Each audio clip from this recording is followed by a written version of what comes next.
Welcome back to the Garden State Outdoorsmen Podcast, presented by Boondocks Hunting. I'm your host, Mike Nitray. I'm Justin Devlin. Andrew Fitzgerald. I'm Peyton Smith. Whoa, welcome back, everybody. I mean, it's been a whirlwind. This hopefully will be our first YouTube episode or first video episode that we'll be dropping after the audio drops. But boys, we're here to talk about one thing. This is going to be our new segment every 2 weeks. We are going to drop an update episode for everybody, and maybe during the rut, if things really pick up fast and heavy like we expect, maybe we'll do every week. But it's not the room of what we're going to be talking about of success today, and that's straight up the most interesting start of a hunting season I can remember. Can you guys agree that this has been a whirlwind? I tell you what, it's the most I've ever hunted in the what have I had 8 sits or something like that in this short amount of time, and the least amount of success in 8 sits that I can't even say that because I put an arrow in a deer opening day and it was a non-lethal shot and it wasn't great, but it's been a hell of a start. And I think Andrew could say the exact same, given that we're hunting the same farm and having the same struggles. So what's our number at? So Justin's at 8. Andrew, what are you at? I know you're a little delayed on the start. I don't remember. I think I'm at 4 or 5. I can't remember. I don't know, Justin, if you know exactly, but I think it's at 4 or 5. I would say 4 or 5, yeah. Yeah. Peyton, what about you? Peyton actually texted in the chat. He's down at the moment, but he'll be back in 2 minutes. All right, cool. I see. Yep, I saw it. And then I'm at 7, with one of those hunts being Bianca's hunt. So I've personally hunted 6. Bianca's hunted once. Tiffany's hunted once. And I believe Peyton is probably at somewhere in that 6, 7 up, maybe close to what both Justin and I are at. And nothing as in harvest to show for it. And I guess I'll start the talk I guess about my season, and we can all agree that opening weekend was awful, miserable. Was honestly, it was to a point where I really did not want to hunt, where it was really off-putting. The heat, the bugs, the rain, the thunderstorms. The rain and the thunderstorms really put a damper in it too. I mean, that opening day, so in the morning there, it was miserable in the morning, just so foggy, and the air was 95% humidity that opening day. Yeah. And then that midday, it was just waiting to go in the stand for the evening. I didn't want to go in until an hour before light. I ended up going in at 3 o'clock. And as I get set up in the tree, just the wind and pressure just absolutely switched. We get 30 to 40 mile an hour gusts of wind, and just the rain is coming, and I'm just swinging in this tree, which was not fun. First time ever in the tree in a saddle, just swinging. And I had action from start to finish in the evening on that day because of that pressure change and everything, and the air totally cleared up. And that was the one day that the air actually felt good, at the start there. And I did have action at the end and put a bad shot on a deer just above the spine, and that backstrap just meat shot, and didn't find not a drop of blood, and watched the doe run for very, very long and watched her be perfectly fine as she was running away. So it was tough, but first time that's ever happened to me. I'm sure, unfortunately, it won't be the last. It never is for anyone, but wasn't a good feeling. But yeah, that weather on that opening day was brutal. Yeah. Peyton, real quick, we were just talking about how many sits are we at? Do you know what your number is? I'm at 5.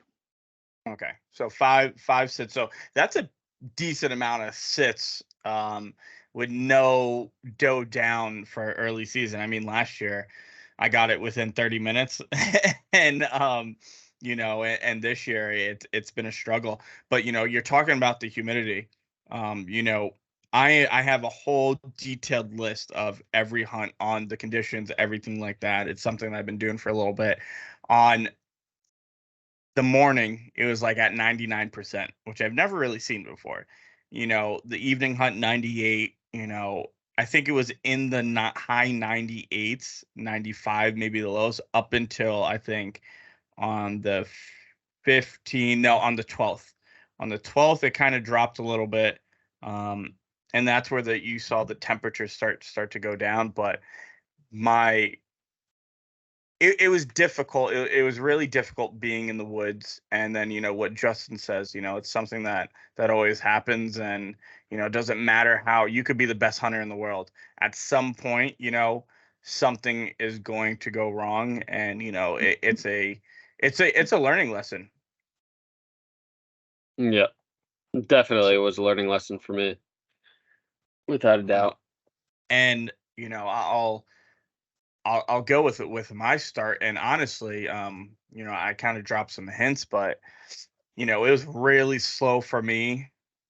And then the first doe that I saw, that was right in front of me. That was the first deer, right? That was the second. I saw a deer the day before, and I think it was the same deer. It's hard to tell. That was the bigger. There's a few smaller ones, and there's at least 2 or 3 like decent sized ones. So that was deer technically number 2 that I saw, and that's how rough my season has been. And I haven't made much adjustments because it's start of the season. I know this spot has does. This is my meat spot. This is my spot where I kill a deer almost every year. So that's kind of like my goal is like I want to continue that, and I want to kill another deer there. And then it also gets hunt, some of the public that we hunt, it's not, there's just so many bucks, and we've talked about it so many times in the past. So like I really don't want to go to one of these spots and shoot a doe. And ruin like anything over there. So I'm taking the slow game, but I finally drew back on a deer. She was quartering hard, but I still thought I put it where I needed to put it. And the video shows that I don't even know. Justin, how do you even explain? Because I don't even really, it hit the shoulder, but it looks so like it hit the shoulder, and then it just went like the arrow just totally just like flicked weird as soon as it hit it, and it almost looked like a fish tag, like a tag, Yep. Kind of what it looked like hanging out. Yeah. Andrew, have you ever seen that before? I actually have. I had a buddy out in Illinois. He shot at a buck that was a hard quartering too, and when you're taking a high velocity, because an arrow is a high velocity object, it's moving fast, and if I had to take a guess, because of that weird like angle that it, like the weird movement that arrow had after impact, I think if I had to guess, it deflected off a rib. It hit a rib at a weird spot and just at a weird angle, and it just kind of made a deflection. Because I've seen something similar to that happen before, and that's kind of what happened. But it's a tough one to narrow down on what actually happened. But I think it should have hit behind the shoulder a little bit more, and I think that you got a little deflection off a rib. Maybe the top of the rib, maybe where it's a little bit bigger, like a little bit more thick of bone, and it just kind of deflected up into the shoulder a little bit more than you anticipated. Yeah, and there's no excuse, because I put that more on myself. But just like you, Justin, like the minute you had that, the next day you went to the range and you saw that something was off a little bit. I think you said you're shooting a couple of inches high. Yeah, like I don't want to stress on that and make it seem like, oh, I'm just blaming the bow. But the next day I shot my bow at 20 yards, at 30 yards, at 15 yards, at 25, like all different distances, and it all shot 3 to 4 inches high, which was not normal because the day before I was hitting pennies, at those distances. And then to come back and see that, it was like, well, it would make sense why it went above where I was aiming for, without a doubt. So Yeah. And I kind of, as everyone, that you guys know, I did the same thing. I went out, and it wasn't my bow wasn't shooting high, nothing, but I had some type of issue where my veins were starting to strip, where I almost shot almost all my arrows, and I literally stripped almost every single arrow I had. There was contact that was happening on my drop away site, and Andrew, you kind of said there the timing was off. So I don't want to get into too much of the detail with the bow stores, but I went to basically two different places. And the second store that I went to yesterday, they were the right away able to figure out it was my timing. 100%, it was my timing. What happens with the rest I'm using, Hoyt has this new like little kind of like a button where it clamps on. Instead of you tying it into the string, it like clamps on. And he said the unfortunate part with that is they start to twist.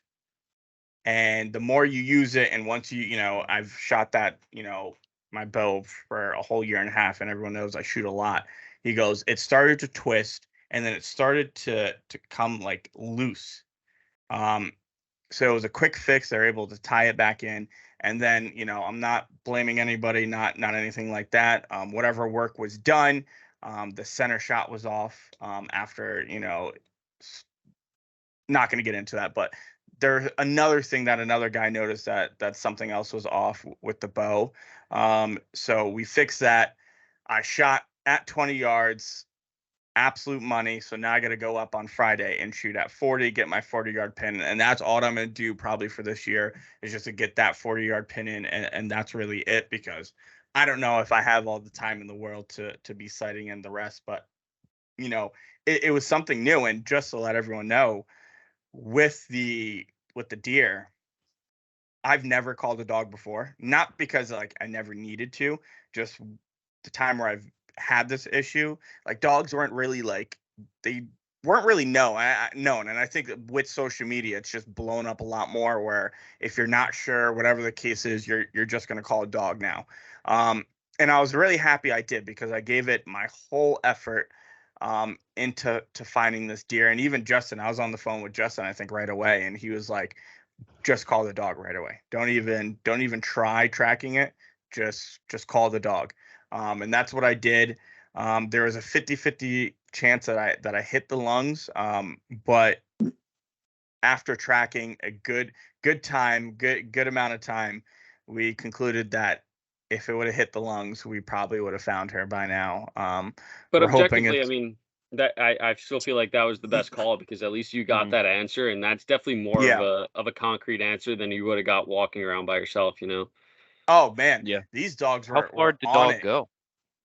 So we Before you were eventually stopped. And this is probably almost anywhere from 0.7 miles to a mile. Nothing crazy. So everyone knows the game preserve, right? I knew that's kind of where she went. Any type of injured deer always goes across the street there. I did check across the street the next day, but couldn't find nothing. Not one thing of blood, nothing at all. But it was like a huge zigzag, and I told Justin in the past, and I've talked about it. They like to do a big cut usually, so they do like a big C. Every deer that I've ever tracked, they start one way and then they start to cut into a whole different way. Sometimes they'll even double back. This deer did not double back, but I've had deer in the past that do double back to where they're usually in that area of kind of where they got shot at. But it was a phenomenal experience. Like, if anyone is looking to use a dog ever, if they need it, I definitely highly recommend it. Like, it definitely changed like my outlook kind of, I guess, on it. If you want to say, it is definitely a useful tool, and those dogs are absolutely amazing, because without it, I probably would have been there for like 3-4 hours. Like, there were spots where we weren't getting blood, but these dogs were right on the trail. And then, like, I don't know, 500, 600, 700 yards, we find more blood. And it's like that whole entire time there was no blood, but the dog still was able to follow the scent and get right on that deer. And, it was remarkable what these dogs can do. So I do highly recommend that. So an absolute first for me, an absolute whirlwind, and there's no excuses for what happened. So I'm not gonna put it on my bow because I think I still should have taken a deep breath, and I think I still got the adrenaline got the best of me, I think, on this one.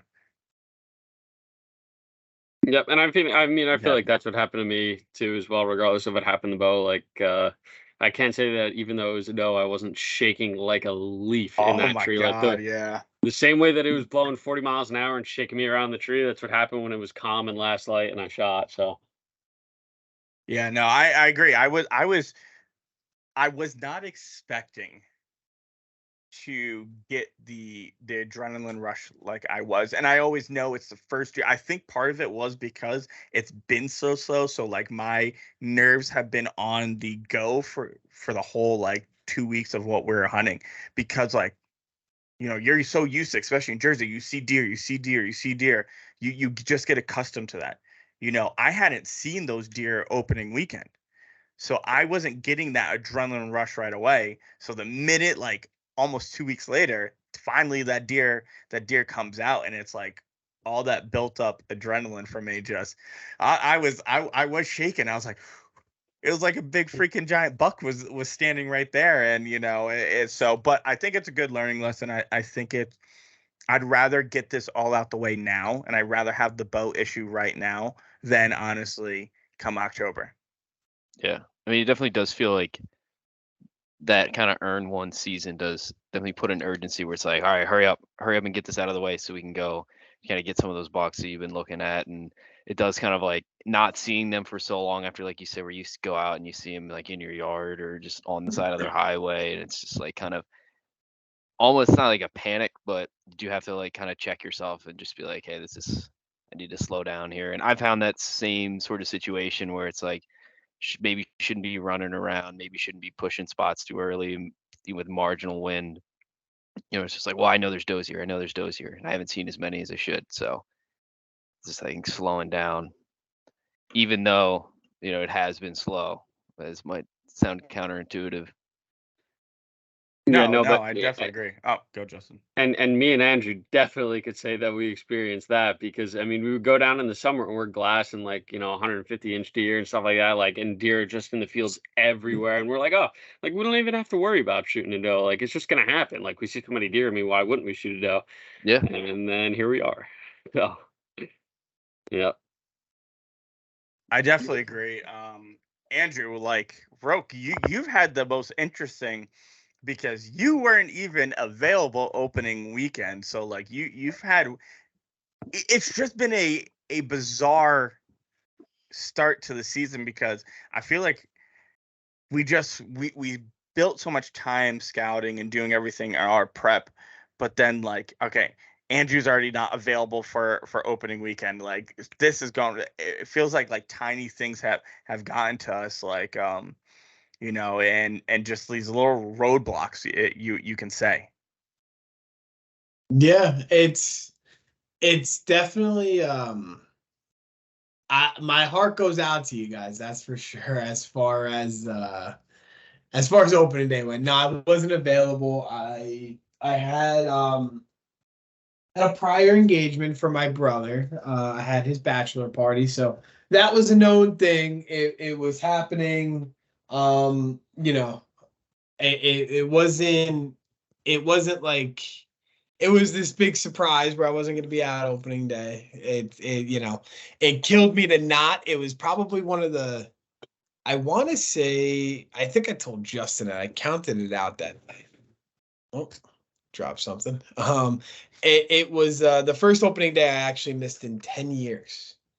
And I've lived in multiple different states, so whether it was Pennsylvania opener or Jersey opener, it was the first opener that I missed in 10 years. And it was tough. I know I was probably bugging Justin and Mike. I know your guys' phones are just off the hook, because I wasn't I wasn't able to go. And I remember at one point Justin called me going into the stand before he shot that doe. He called me and he was like, man, I don't know, or he had just gotten into the stand. He's like, man, I don't know. It's lightning, it's thundering, it's windy, like it's rough. And It I was was a like, hurricane. I was like, listen, you're not just doing this for you. You're doing this for me too. All right. So just suck it up and sit there. And if you get struck by lightning, then it happens. It is what it is. Like, it's just funny because it did, like, I was watching the weather and there was like a point where it was still gonna rain after that, but there was like a point in that day where it was like there was like a 2-hour gap where the wind just dropped like 15 miles an hour slower. The rain stopped, like everything just stopped for like 2 hours. And it was like 30 minutes into that gap that Justin texted me and called me and was like, yeah, it happened. Like I hit it. And it was just one of those things that you almost read it like a book. But yeah, it hurt. It definitely hurt not being out, that's for sure. And I do want to touch on one thing you guys talked about. I guess a couple different things.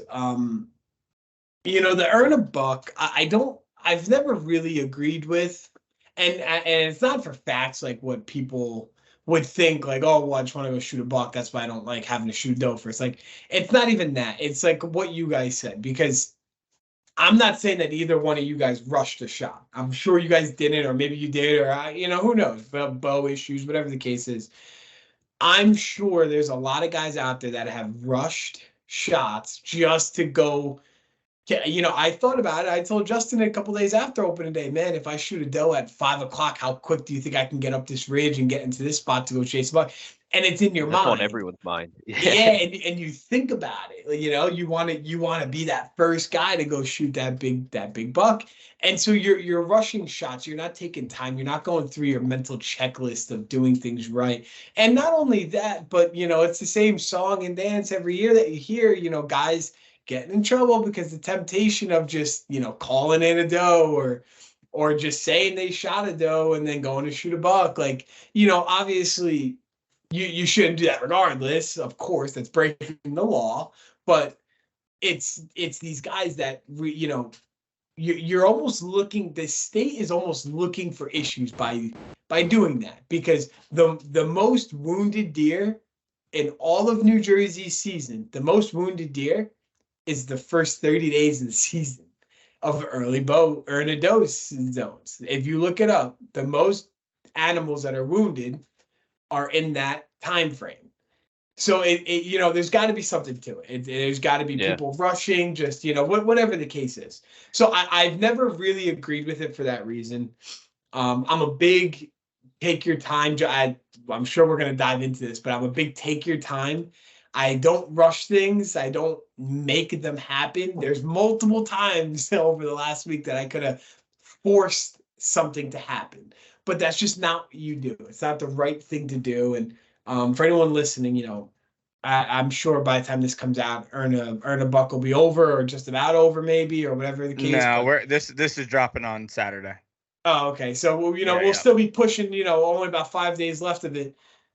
If you hear this with 5-6 days left of the season of like the earn a buck, man, don't force it. It's 5 days. Like, don't force nothing. Don't rush it. Like, just. And I definitely learned that lesson, because last night, like, I put a spot and stalk on a doe to 20 yards, and I was at full draw at 20 yards, and like I very well could have taken the shot, but I just couldn't see my pins good enough to feel good enough to shoot. And that opening day definitely taught me that for sure. And that's by far the better move now, looking at it, is to don't rush anything for that reason, for the ethical reason. I definitely agree. Real quick, Andrew, before I'm gonna agree, but also something that is pretty key is a lot more fawns are shot during for earn a buck, and button bucks and spikes are definitely. And I'm not saying, listen, if you got your own thing, I'm not gonna judge you, but we could be a lot, and I've heard a lot of button bucks are killed, and a lot of fawns that are going to be bucks are definitely taken out before they even get a chance. You know what I mean? So I'm not a huge fan of shooting something with spikes. And Justin can even tell you, like, I was the deer that I had in front of me, like, I actually had a difficult, like, I know it wasn't this year's fawn, but I think it was the year before. So what it made it like, it was one of the old enough, but like I still was like, is this big enough? Because I like to shoot as the older, bigger, the biggest does I can possibly get for the most meat, and that's really my goal when it comes to shooting, does, unless it's for like if you hunt a management spot where you have to take a doe out, you know what I mean? If you have to take a doe out or something like that for a management hunt, like that's one thing. But I try my best to try to take the biggest does that I possibly can, just for the most meat that I can possibly get out of that. Yeah, and to piggyback off that a little bit now, like, I'm gonna start off by saying, I'm no master hunter. It's not like I've killed a million deer in my lifetime to do whatever I want. But I've killed enough deer where I don't really mind shooting yearlings. I've passed on yearlings. I won't shoot a fawn. That is absolutely where I draw a line. But I'm gonna tell you, I've been picked off by yearlings before. So if you can pick me off, and you can wind me from 100 yards away, then you know what, you're old enough for an arrow. That's for sure. That's definite. But I don't mind shooting a yearling doe, of course. I draw the line at fawns, and I'll tell you, I've shot button bucks before. I've killed two before. My second deer ever was a button buck, and my one, I'm not sure how many years ago I shot one, and it was a tough one to tell because it was kind of like a bigger, bulkier button buck, and that early season it was tough to see. And I rushed it. It was an early bow, earn a buck shot, and I rushed it. I tried to not think about it. Like, it was almost like in my mind I didn't want to know. Like, I didn't see it, and I didn't want to try harder to see it, was my thing. And being a little bit younger, I don't shy away from it. Like, I tell new hunters, listen, go out and enjoy it. Like, you need to gain this experience. And this isn't a knock on anybody, but Justin's killed one, has killed a giant mature buck in his lifetime, but he's never killed a doe. And I tell him, man, you want to learn how to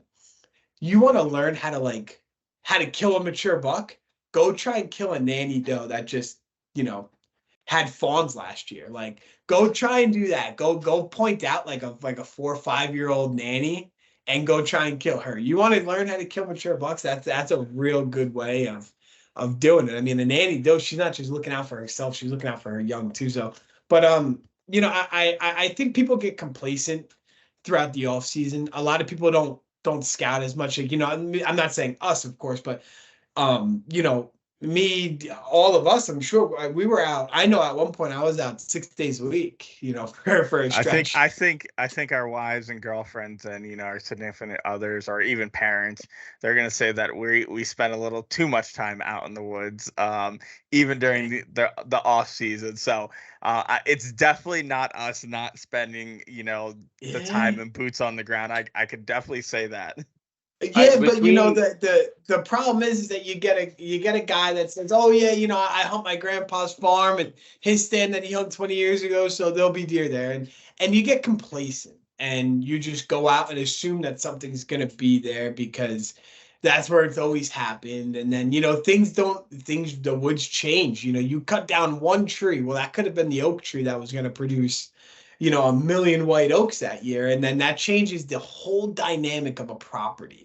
So I think back to the point of the early season, like, instead of going out and rushing a doe just to possibly kill a buck that is at a very minimal daylight time, like very minimal, you should put that extra effort to instead of rushing a shot on a deer, you should put that extra effort towards taking your time and really getting to know a property in and out. Because just because you thought you knew it last year doesn't mean that something didn't change over the summer, over the late winter or spring, where again can change the entire dynamic of that property. So it just brings you back. Like, I think earn a doe or earn a buck season could be great in certain areas and certain things, but I think it's more of an excuse for people to have sloppy habits.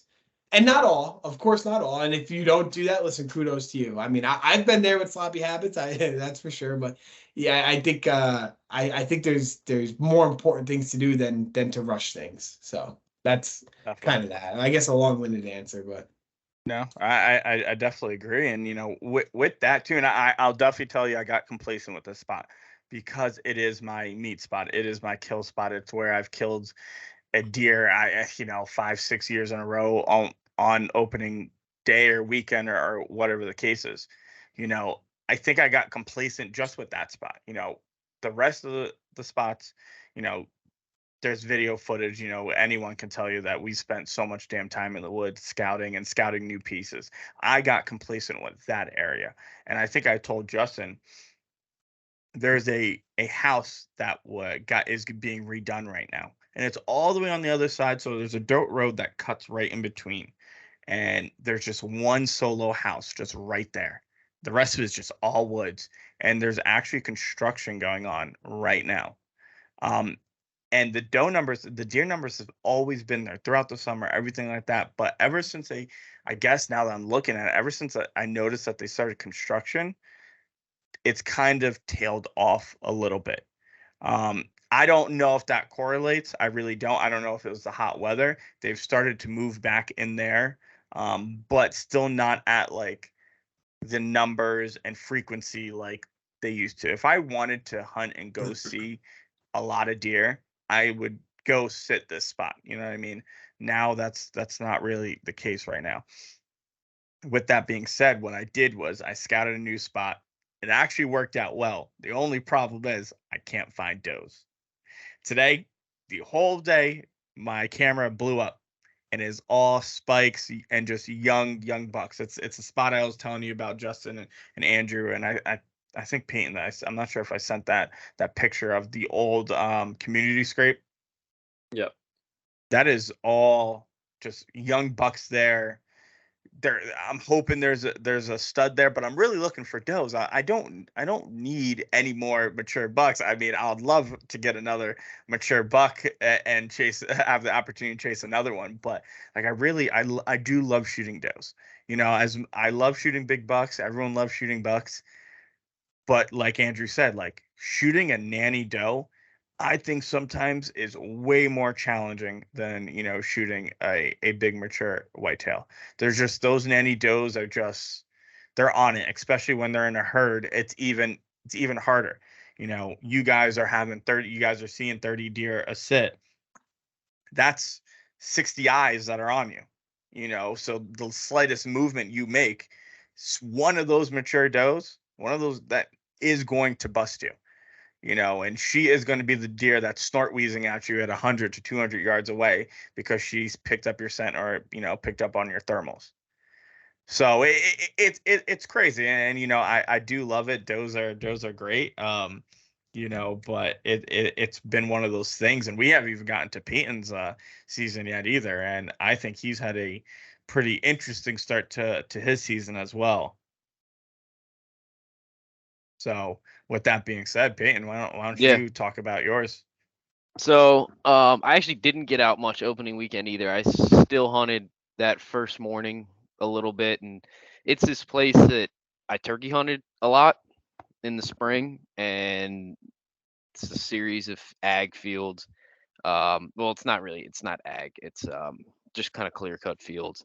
And as I was going through their turkey hunting, and I just kept running into big groups of does, and just bumping those all around these fields while I was turkey hunting. And so I was like, well, obviously, make a note for this for the early season, try to get that doe tag out of the way, thinking ahead. Flash forward through the summer, driving out after work, driving down, glassing these fields, seeing does in these fields. Think it's going to be a good thing, like a go thing. It's like a series of kind of like a couple acre fields, rows of timber, like, 1 or 2 trees thick. And then the next field, and so on for like 4 or 5 fields, and didn't see anyone else there hunting turkey season. Had it all to myself. Didn't think, there was like 1 or 2 people maybe in this one spot that, actually lost my license. It fell off my pack and somebody picked it up and mailed it to me. So I know there was at least one other person there. But so I thought maybe I'd just get in there, walk this field edge opening morning, come across, put a stalk on, and get tagged out, right away, just like it would be like in the springtime. And for whatever reason, things didn't work out that way. I didn't see a single, not even, a white tail running away.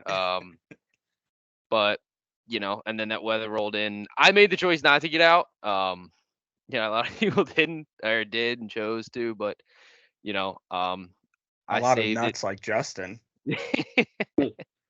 Yeah, you are nuts for that. That's crazy. Dude, when he sent the one video in the group chat and freezer fillers, it literally looked like a hurricane was blowing through, and Justin was literally hanging on for dear life. And I just remember where I was, it was downpouring, and I was like, and I saw the first lightning and then thunder, and I was like, nope. I was like, no, I'm gonna drive home. I'm driving home, and I'm just thinking to myself, like, there's something wrong with Justin. There literally must be something wrong with Justin, because you couldn't see.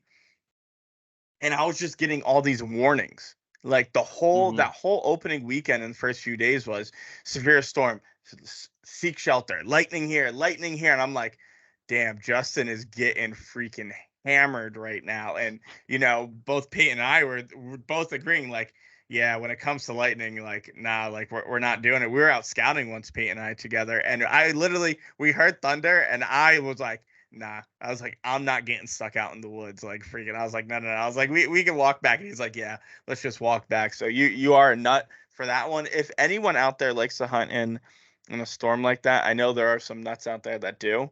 I know Andrew. Yes, we know you are. You are a crazy bastard. Please let us know, and let us know why you like it, or are you somebody who just gets down and calls it?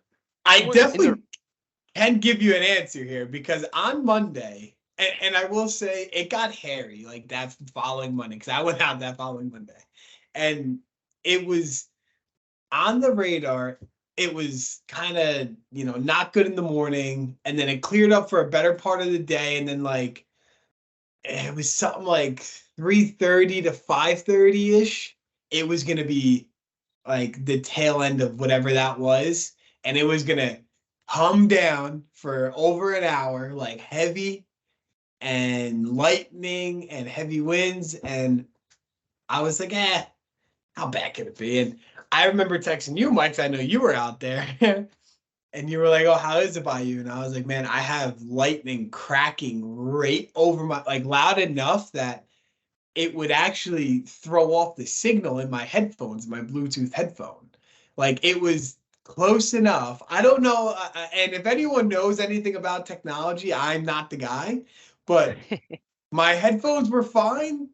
And then the lightning, I feel like, got so close that when it would crack over my head, I felt like it was so close that it was throwing off my headphones, because my headphones would like spaz out and then go back after the lightning would kind of pass a little bit. And it was bad. And I remember texting Justin saying, man, it's not great. And he was like, oh, don't worry about it. You're fine. Like, basically word for word what I told him 2 days prior. And it almost worked out for me. I mean, I'm sure we'll get into that. Tell the story. Almost worked out. Almost. But yeah, I mean, the pressure was so high that day. You could feel it after that rain stopped and the sun started to come out. The pressure was so high. You could feel it, like, just like in your body. You could feel just the pressure raising. And as soon as that rain stopped, I knew it was worth it, because them deer, they just piled out. I saw over 50 deer. They just piled out. 7 or 8 different bucks, all small, immature bucks, but just piled out, and we got close. I got real close, but it just didn't.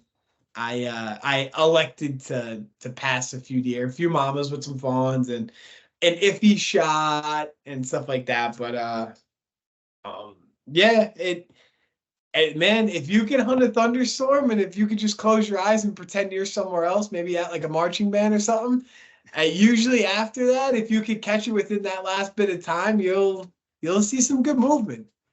And the part of that day that he's leaving out is, so I had classes that night, and I had classes until 7 o'clock or so, and I got let out early at like 6:30. And he's saying, "Oh yeah, I got this deer rolling through, I got that deer rolling through." He's sending me videos of all deer in the field. I'm like, "All right, it's gonna happen. So let me just drive down now, and let me just get already leave.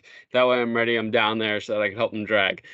And I'm getting down there and I'm getting closer and it's getting darker. And he's like, I don't know. And I never told him that I left either. And then I was like 5 minutes away and I'm like, all right, well, no matter how dark it gets, just stay in the stand. I'm going to try something. And I come into the field and I'm driving through the field, windows down, blasting Black Betty by Pearl Jam, just windows down, just cranking it, screaming at the deer and making them all run down to him. And it did work. It just happened to be just literally 5 to 10 minutes dark. too late. Because what happened, where these deer funneled out of, and a problem with agriculture land for anyone that hunts farmlands, it's, we're hunting like, if you take away the woods and the cover, it's like a straight 100 acres of just beans. And man, these deer were just holding up in these beans, and there's a drainage that runs through the center of these bean fields. And they came out, and I had some minimal opportunity at some different deer. But a lot of these deer just went and they're just sitting in these beans and just not moving. And if Justin did that, because where he drove was probably about 200 yards away from me, 300 yards away from me. And it was more like, I told him, I was like, yeah, clear the field. I don't think you'll get there in time. And when I saw him coming down that driveway, I was like, man, it'll be close. Like, it'll be real close. Like, if his teacher let him out 10 minutes earlier, or if he didn't hit a certain red light or something, like, it might have, because them deer came flying down through that beans, right back into the bedding area, which regardless was ideal, because I didn't want to get out. There was so many deer out. I didn't want to get out and kind of bust out that field. But, so if he did that a little bit earlier, it could have worked. Me running through the field with a spotlight, screaming at the top of my lungs for them to get over by him. It cleared the field pretty quick for him to get out. And then them deer were right back there the next day. Yeah. Right next day. So it was a fun sit. It was a fun sit. But the whole thunderstorm, lightning storm thing, man, don't be afraid of it. Just pretend you're you're at a concert. No. It's not smart. It's not smart. So whoever's listening to this, especially if we got like a young teenager or a child or something like that listening, do not take that advice. Could you imagine? Like, we're admitting that we're irresponsible, but no. Who's admitting they're irresponsible is the two, Andrew and Justin over there. Both Peyton and I think we are both agreeing that we are not hunting. I'm out on the lightning. I'll do the rain. I'll do the rain. I won't do the lightning. I'll do the blizzard. I'll do a blizzard. I've done blizzards. I've done stuff like that. So like, I am completely fine with doing that. So I just can't do lightning. I can, if it would have just poured opening weekend and not, lightning and thunder, because I think opening day or opening at some point it did pour. Right, Sunday it did pour. Yeah, and I had to cut my hunt a little early, and I tried toughing it out, but at that point, I got to 9:45, and I was like, you know what, this is not even worth it. Let me just hike out, which was fun. Like I love that. Like I did so much stuff. Like I got a whole bunch of like small little B-roll footage and everything like that in the rain and everything like that, which is great because you get to do that. But it's looking like that. It weekend. It was so hot and humid. Yeah, and it looks like another weekend coming up of just absolute rain, which we'll get into in a second before we close out here. But Peyton, I know we got a little sidetracked, but finish off, especially about the bear situation. Like that's what I'm really looking forward to. Oh yeah, I can't get away from these bears this last weekend. I took off work half day on Friday, got out, and I've been seeing deer at where I work eating a lot of acorns. So I was like, okay, I'm kind of going down the list here and just kind of checking off food sources is how I'm going. and just checking ideas and just trying to check them off the list. Because I don't run a lot of cameras. I have like 2 cameras out, and they're both in the same spot right now. And they're not cell cameras, so I gotta go and pull the cards, which is like an hour away from my house. So not ideal. But so found this oak flat scouting out, got in there in the climber, kind of downwind of this bedding area that I've seen deer use before in past seasons. Actually, right, Mike, where you mentioned where we were at with the rain, where we left with the thunder, like probably 100 yards from there. I set up and over like thick trail and didn't see anything. Side 2 black bears probably 100 yards behind me, wrestling in the leaves, So sat there till dark, got that not single deer. And I think the issue there is, there's where that is, there is still some planted corn. And I think I might have jumped the gun on the acorns a little bit. Like in hindsight, where they were eating acorns, just like a totally different kind of habitat area, and they didn't have access to like, those fields or standing ag. So I think that might have been the issue there. In that setup, the next morning I went out to a different spot to kind of where I have one of those cameras, and I did see a lot of deer moving in the early mornings. Ended up seeing spike buck behind me, making look like a scrape. It was kind of hard. He was in kind of chest high grass or thicket. So couldn't really tell, but the way he was kind of like the branch was moving above him, and then you could kind of tell. The issue there, I think, was the wind didn't quite cooperate. I think it was blowing into a bedding area that I didn't really know was there, because the error with this place was, so although I have 2 cameras there, I realize now I haven't scouted as much as I should have. Got down and did a little still hunting, had like 40, 50 yard doe come out of exactly that bedding area a couple hours later. Didn't quite get the job done there either, and sat at evening on a field, just glassed, realized I needed to do an observation sit and just kind of see where these deer are coming from over this field, and got some good information. Saw a bunch of deer in this big field. You could see almost like a 600-yard radius around, and you could see kind of where they're coming from, like what corners they're using. Just thinking about choke points for this weekend coming up.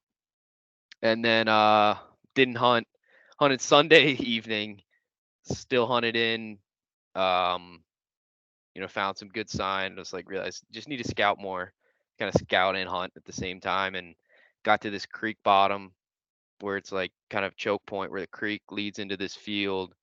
There's a thick bedding area in front of it. Tracks all torn up. Some of the most fresh and highly concentrated deer sign I've seen. So I made a ground setup. First got kind of a raccoon wanted to come and check me out. I had to maybe post that video, but raccoon just wouldn't leave. I'm stomping at it. I sent Mike the video. Yeah, you have to post it. It is funny. It just wouldn't leave me alone. Finally got that away to go away. Made this setup on the ground and sat there for 4 hours just getting mauled by mosquitoes in this swamp. Thermocell, no fuel. I was like, oh, just suffering.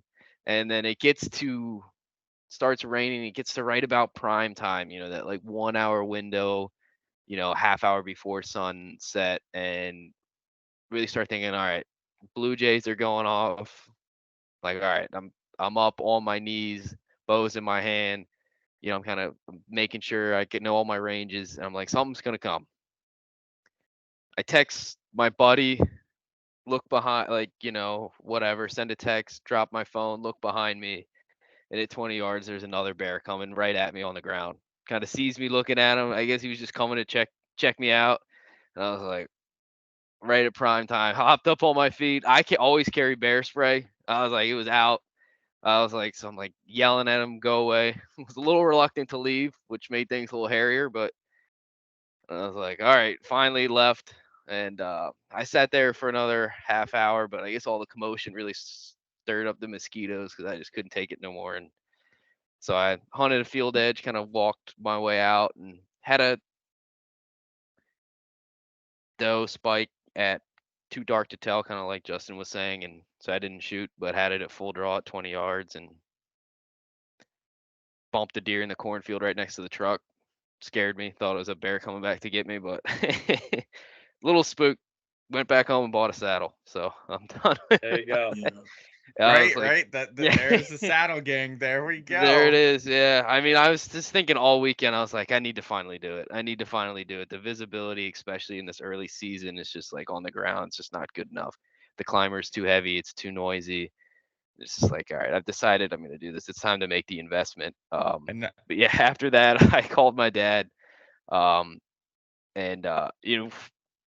I've only been living in New Jersey for going on 3 years now, and being back home and where we hunt in Maryland black bears, it's like not a thing. You don't see them, don't exist.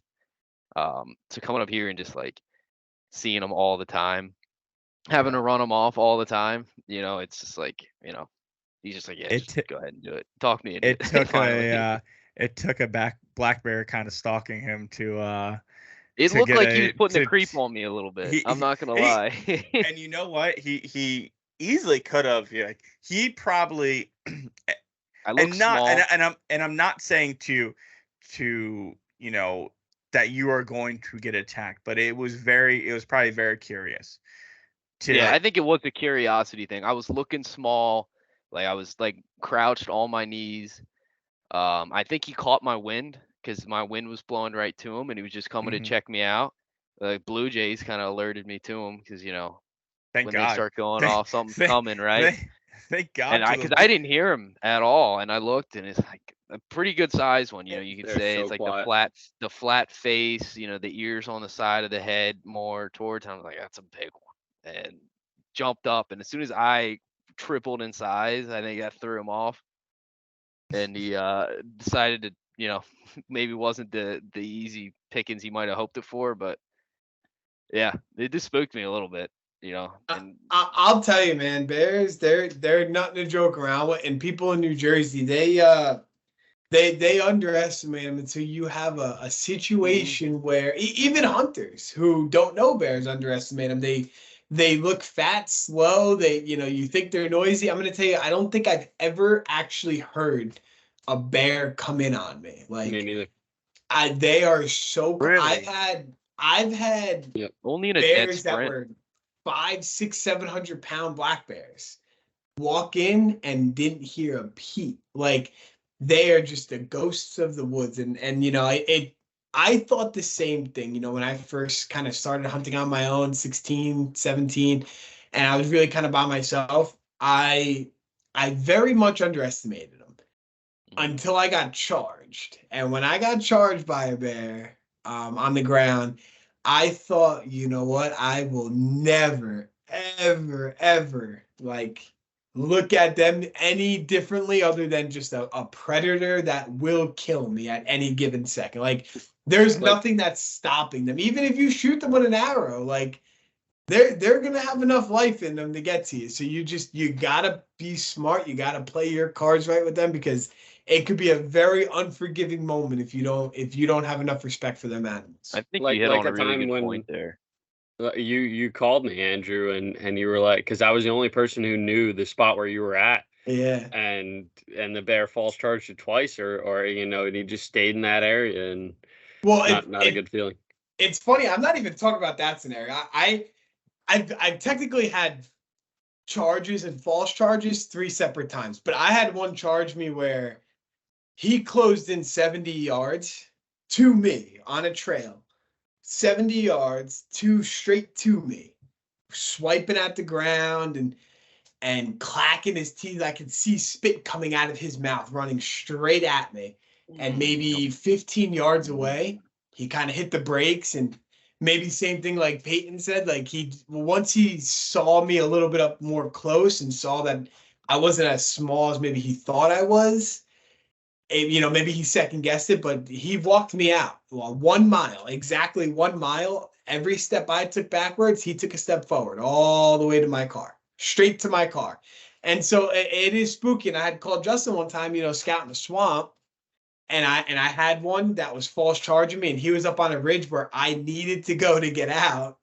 And man, he wasn't giving any ground. So I called Justin. I said, no one else knows where I'm at other than you. So, if something goes south here, just, come looking. But, this is the circumstance. He was like, man, that's crazy. And I was just like, yeah, not in a good way, because he followed that ridge where I was below him and he was above me. And he followed it for quite a few hundred yards until he just kind of gave up and just stopped caring, and then just kind of went the other way. But for a good bit, I was telling Justin, can you hear him? Can you hear him? He's clacking his teeth, and he was close enough to where you can hear him clacking his teeth over the phone. Like it is not it's not a fun scenario. But listen, I look at it almost like sharks. As long as you have respect for them, a lot of the times they won't mess with you. A lot of the times, but I think it's kind of like the same thing with sharks, is that you have to make it seem like you're not food too,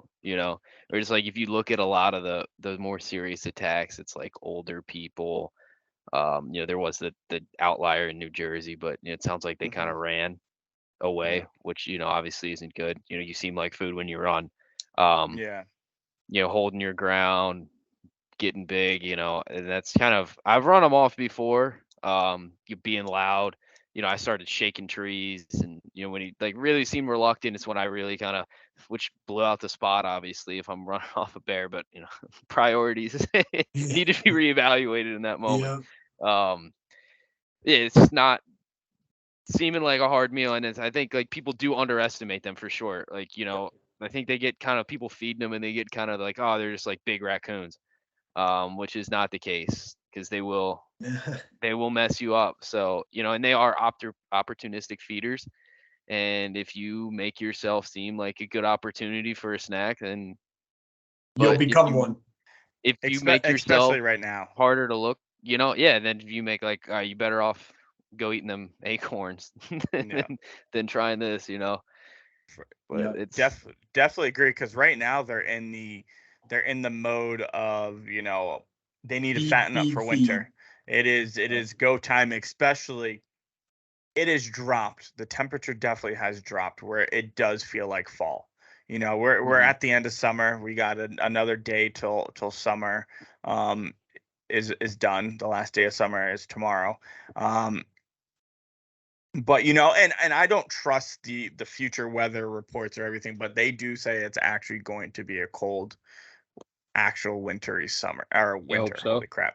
And yeah, that's definitely what we're hoping for, and we hope happens. But at the end of the day, we'll just have to wait and see. But guys, I don't want this episode to be too crazy long. So anyone got any last minute stuff that we want to talk about? We are going to be back on in another 2 weeks, and hopefully we have way more success coming up. But I actually got something. Oh, all right, let's go. No, I posted on my Instagram today. Today's the 20th. It's like kind of like early season morning hunting tips. And I know, Andrew, you dropped a hot tip on there. But I kind of like brought up like it might be a good thing to talk about. It's like, what are you guys looking for right now? So I know this weekend personally, I'm going to be focusing on more of those grain food sources, that standing corn, like beans, like you guys are saying. I checked that acorn box, and who knows, maybe I'll go out this weekend and that 1 week shift will be on those. But I think right now, looking for that standing corn and trying to find those access, like cutting them off exactly like you said, find that spot between water, food, and bed, and green food sources, I think is what I'm going to focus on this for the next 2 weeks. Kind of curious where you guys are at. It's honestly crazy that you said that, because that was literally how I was going to end, like, with what I had to say, was literally bringing up your post, because it's, I'm sure not everyone just wants to sit here and just hear us BS about bears and stupid shit either. So, Justin hanging out in a hurricane. So, my last good bit of it was bringing up your post exactly. And this is like a weird time for a lot of people. A lot of people seem to have a really hard time, and including us. We're all kind of, having a little bit of a struggle, and it's not so much in the struggle of not seeing deer. It's more of a struggle of just, it doesn't really, you might be in the game, but you're not playing in it almost per se. Like you're there at the game, you're just not starting, you're kind of on the bench. So me and Justin, I think I made the run a little too late. I'm starting to kind of look more at bucks, and I told Justin the other day, I want to get back to the aggressive tactics, and a lot of the stuff that I was doing, you can't. It wasn't really the case. I was already in a doe bed. I was already sitting in a doe bed, and it basically, like I said, it didn't hurt me. I didn't get blown at. I didn't get picked off. Everything was kind of done correctly. So it didn't hurt me, but I had a hunch about an area that produced 0 pictures all summer. But I had a hunch, and I kept it in the back of my pocket. And one day, I got down there a little early, and I was like, I'm gonna go put a camera there. And I did. And I knew that eventually it was going to be a bedding area, like just how the area laid out, it was going to turn into a big bed. And I walked in there and I kicked out a really good buck and a smaller bodied animal.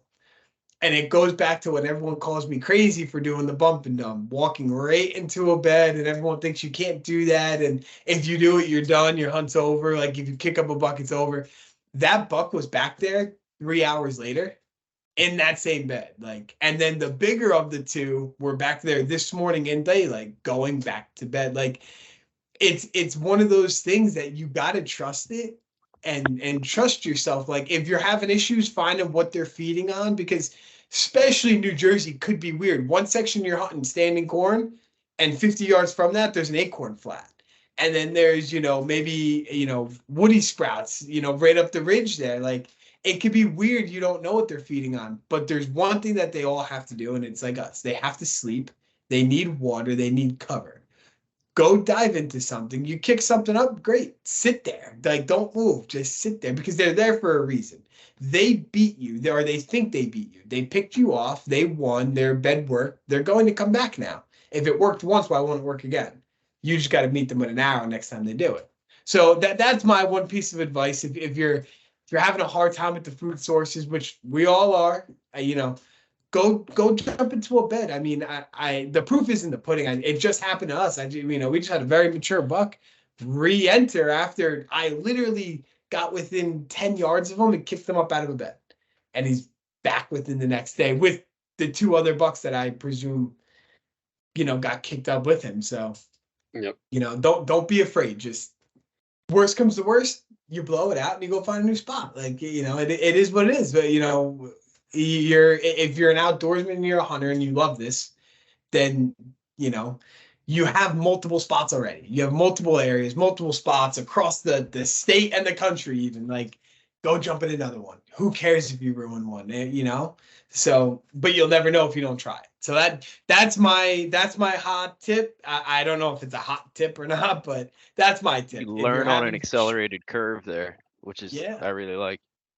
Yeah, just go for it. Stop being worried about it and just go for it. I mean, put the wind in your face and give it a shot, because if the food's not working, go to where they're coming out of to go to the food.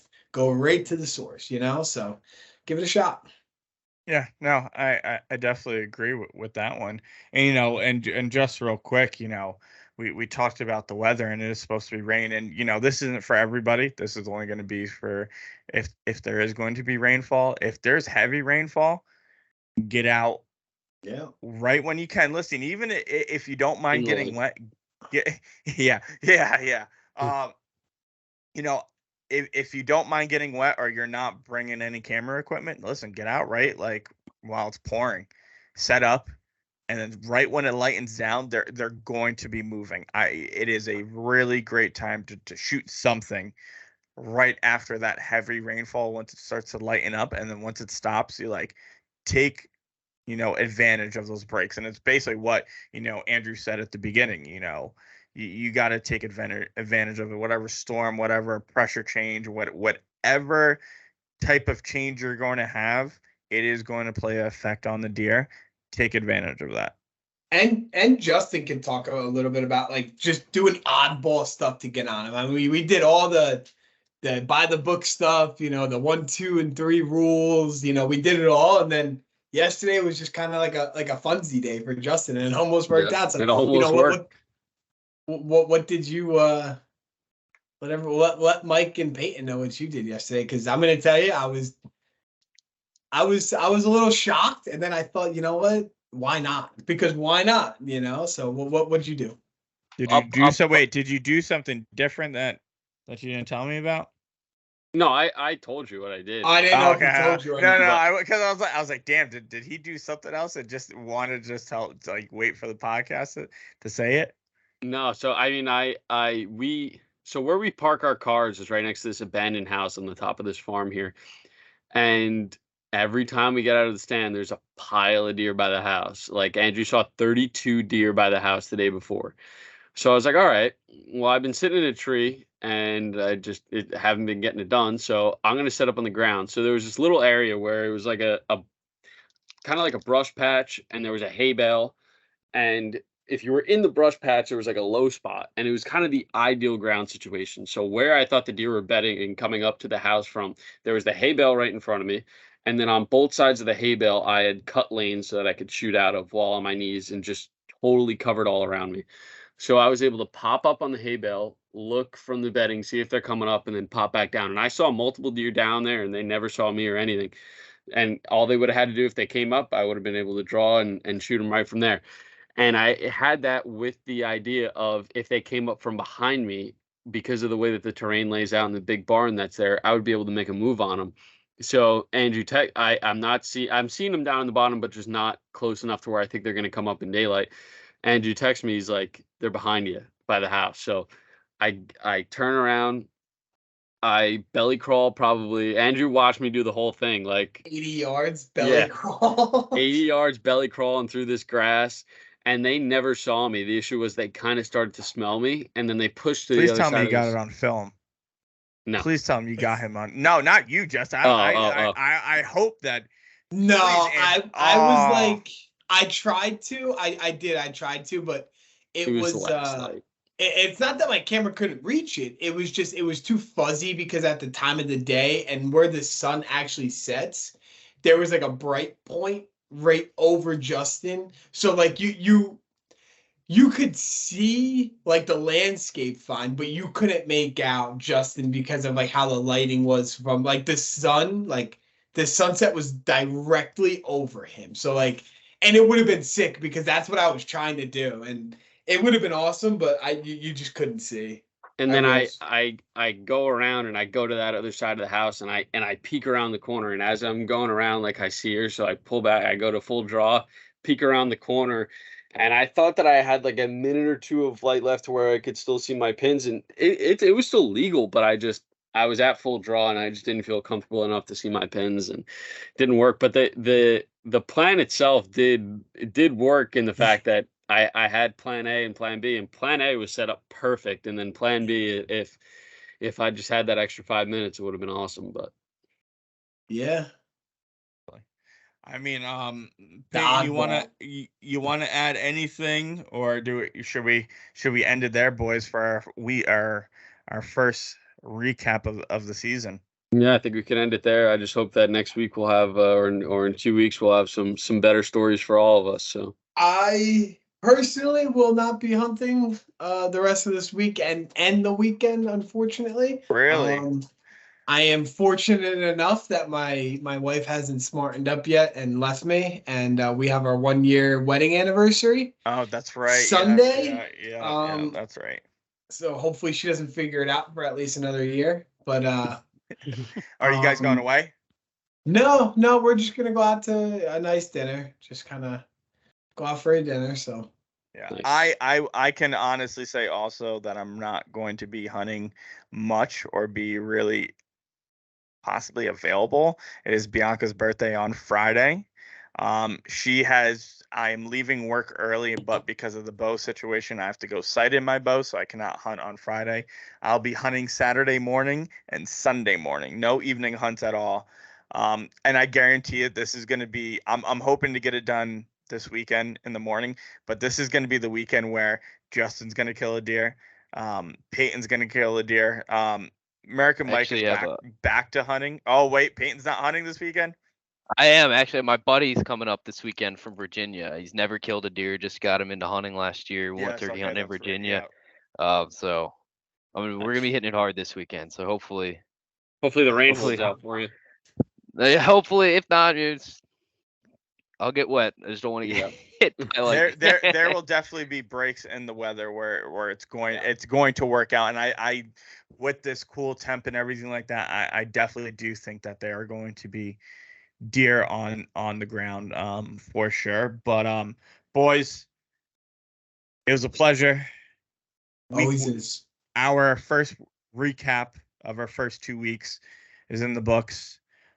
Good luck to everybody out there who has not tagged out or who has not shot a doe.